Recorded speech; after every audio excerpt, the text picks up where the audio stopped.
what we do as mediators depends so much on what's going on inside ourselves. Yes. And we are all limited by our own thoughts and by the emotions that are rolling around inside of ourselves, by our habits. And that's a critical notion then. I mean, you know, the field has been, in my mind, very much dedicated to figuring them out.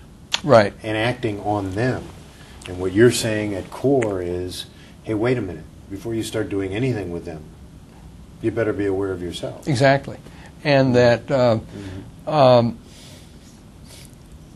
in order to become aware of what's going on in ourselves, we have to be able to look at ourselves. And the method that I have found helpful, I don't think this is the only way to do it, but what I have found helpful and what has been studied in a lot of big research studies and found to be helpful in all kinds of situations is this practice known as mindfulness meditation, which consists essentially of developing the ability to be aware of what's going on in yourself and in your environment moment to moment and without judgment.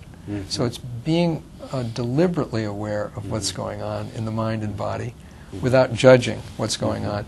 And what that ability does is gives you an opportunity to notice when you're mediating, for example, emotions that arise, unpleasant or pleasant sensations in the body that arise, that might, if you are not consciously aware of them, influence the way you behave. Or interrupt.